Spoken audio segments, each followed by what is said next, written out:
কেবলমাত্র AAYY, PHH এবং SPHH কার্ডের হোল্ডাররাই কেবলমাত্র কি আয়ুষ্মান ভারত কার্ডের সুবিধা পেতে চলেছে?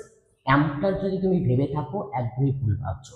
তোমার যদি RKSY 1 এবং 2 কার্ড থেকে থাকে তাহলে কি তোমাকে আগে কার্ডের পরিবর্তন করতে হবে এই আয়ুষ্মান ভারত কার্ডের জন্য অ্যাপ্লাই করার জন্য? এমনটা কিন্তু একদমই নয়।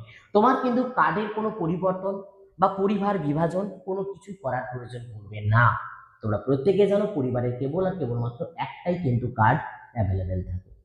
তোমরা প্রত্যেকেই জানো যাদের যাদের কাছে স্বাস্থ্যসাথী কার্ড ছিল এবং তারা কিন্তু PHH, SPHH এবং AAYY এই ধরনের কার্ড হোল্ডার অর্থাৎ রেশন কার্ডের হোল্ডার, তাদের প্রত্যেকের বাড়িতে আশা দিদিমণিরা যাবেন এবং ফরম্যাট তোমাদের নামেই আসবে।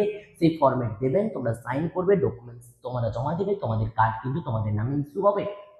বাট এখানে প্রশ্নটা হচ্ছে বাকি যে দুটো কার্ড যারা বিপিএল ক্যাটাগরির অন্তর্ভুক্ত নয় কিন্তু তারা কিন্তু আদতে বিপিএল ক্যাটাগরির অন্তর্ভুক্ত হওয়ার যোগ্য, তারা কি এই আয়ুষ্মান ভারত কার্ডের সুবিধা পাবে না? বিষয়টা জানতে হলে অবশ্যই ভিডিওটা শেষ পর্যন্ত দেখো।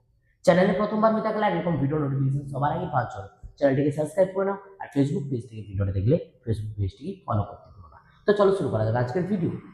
এখন বিষয়টা হচ্ছে তোমরা যারা RKSY 1 এবং 2 এর কার্ড হোল্ডার, তোমরা প্রত্যেকে কিন্তু জানো জনকল্যাণ শিবির থেকে তোমাদের জন্য আয়ুষ্মান ভারত কার্ডের একটা ফর্ম দেওয়া হচ্ছিল। সেই ফর্ম কিভাবে পূরণ করবে তার টোটাল ভিডিও আমি কিন্তু আমার ইউটিউব চ্যানেলে অলরেডি আপলোড করে রেখেছি, সেখান থেকে তোমরা ফর্ম পূরণের পুরো ভিডিওটাই দেখে নিতে পারবে। এবারে বিষয়টা হচ্ছে কারা কারা সুবিধা পাবে। এলিজিবল ক্রাইটেরিয়ার কিছু প্যারামিটার লেখা হয়েছে, সেই প্যারামিটার অনুযায়ী তুমি যদি একটা মাত্র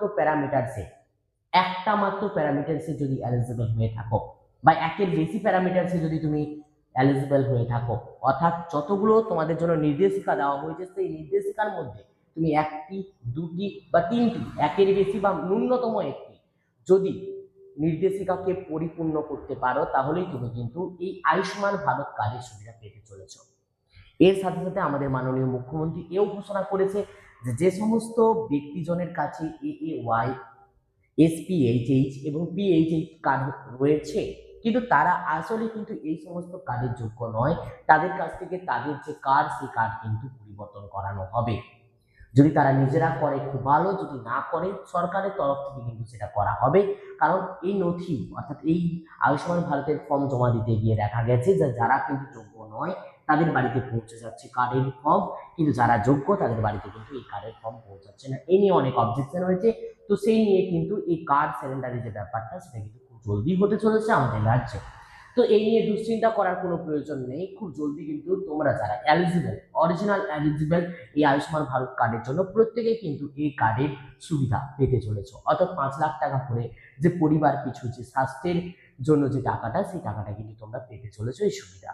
আশা রাখবো তোমরা কিন্তু বুঝতে পেরে গেছো যে কারা কারা এলিজিবল কারা কারা নয়, কার্ড থাকলেও এলিজিবল কার্ড না থাকলেও এলিজিবল, শুধুমাত্র প্যারামিটারগুলোকে কমপ্লিট করতে হবে। এবং